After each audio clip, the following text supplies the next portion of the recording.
When did you start diving into photography? The photography thing started just when I did my master degree, because in my university, I actually didn't do a thesis about birds then, because there wasn't any researcher even working with birds at that moment.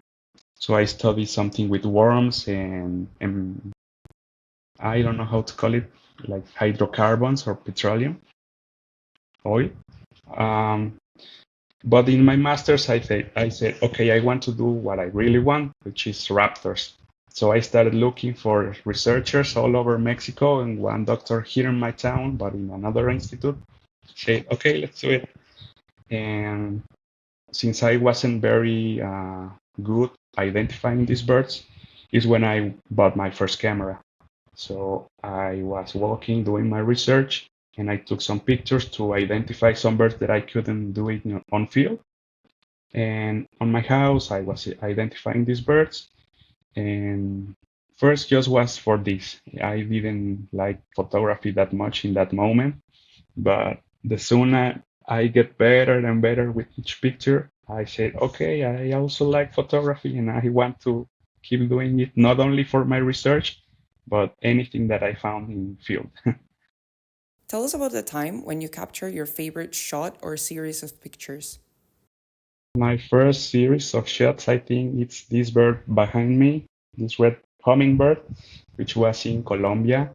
Um, this is the first time I visit this country. It's such a beautiful country, Colombia. And they have so many birds, and every way you look, you see birds. So we went to this town called La Unión, where they have this national park about rapes. It's not about hummingbirds, actually, but they have a lot of, I don't know how to say it in English, but this plant that produces this flower that looks in the picture, they just do it for scenic purposes to when visitors came to this place, it looks beautiful. And they even don't know that some birds visit these plants, including this red hummingbird, which is so rare in actually in South America. And I went with my wife. We spent like 8 hours in the harsh sunlight trying to take these pictures because it's so small, this hummingbird. And I actually thought that when we left this place, I didn't get any good pictures because it was so hard. The conditions were so intense and we sweat a lot this moment. But when I saw my camera and I got so many nice pictures of these hummingbirds, I think that was the hardest and the most beautiful I have ever seen. And these pictures mean a lot to me because it's some like a proof of patience, of tolerating the harsh sun, which is really hard. Something that many people don't see about photography. That some of the most beautiful pictures we saw online demand so much effort, like physical effort and patience. I mean, patience is like some people here in my city saying, call me Mr. Patience because I like to wait a lot until I got the picture I want. And this one is the proof of that. I mean, we didn't go with any tour guide that like told us, okay, stay here, he's going to come here. Just like pure practice and error to until we saw the best spot and try to take our picture. I think that's the best for me. What are some tips you would give to aspiring wildlife photographers? My tips for new photographers, I think, is that you don't need the best equipment in the world to produce the best pictures. I mean, this one in the right, my wife took it with the basic camera from Canon, and it's really beautiful. What you need actually is three things: patience, to study your surroundings, and be respectful with nature. I think that's the best advice I can give.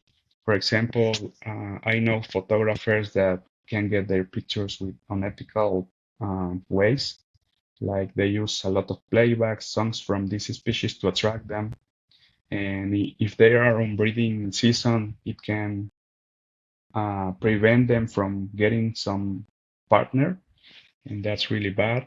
I know other photographers that like to scare the birds to when they fly, they took their pictures, but that's also negative. Maybe they are protecting their nest or some breeding of or foraging areas that they need to for their for their survival, I mean. And I think we need to be very respectful with nature, and the nature by itself is going to come close to us. We don't need to do anything else. All my pictures, I try to do it in a very respectful way. And some other things, I think courses like that is not very necessary if you try and go to field every day. That's what I did. I mean, I never took any classes, only a small course from Tamara Blasquez, which was one of the wilders. um, I took like a basic photography course just to understand more like her vision. Okay, I don't need like very technical aspects, but she told us like you need to see a lot of work from photographers to get inspiration, and then you can create your own style of photography. And I think that's what defines us. We we can see the work from everyone to get inspiration, but everyone is to find their own style and don't focus too much on the gear. I think the gear, better lenses, better cameras will come eventually. But start what you have with what you have, even your phone. How does your photography help with sharing scientific research with the local community? Photography has helped me a lot to communicate this science with people because at least I see it here on Mexico. Many people are less interested in reading as we move on the years. And photography, especially this type of photography with wildlife, helps to cap their attention, to attract these future readers to know what are you doing. No?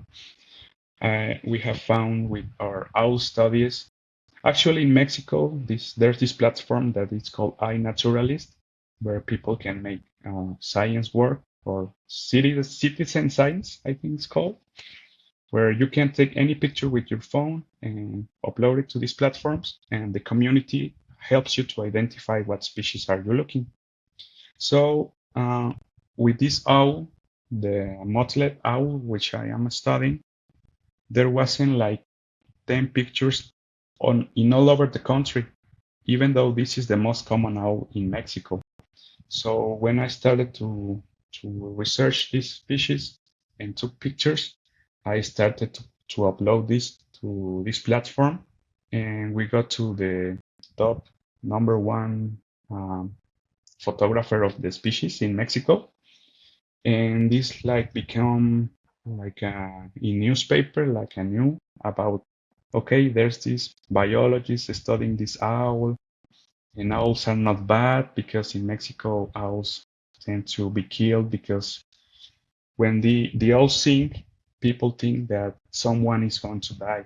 There's a very cultural saying in Mexico, and people in rural areas are very scared when owls sing, and they start hunting them and killing them. So with my photography, I start working a lot with this, like showing, okay, there's this beautiful owl, please don't kill them. They don't do anything bad. And this is when I put my research. Okay, they are found here. They sing only because they are looking for a partner or communicating between them. So please don't kill them. And we use the photography like to amplify this voice. Miguel, thank you for using your beautiful imagery to ignite conservation conversations and make research more accessible for all. You inspire us to take action, no matter how big or small it seems. To learn more about Miguel's work, visit the link down below.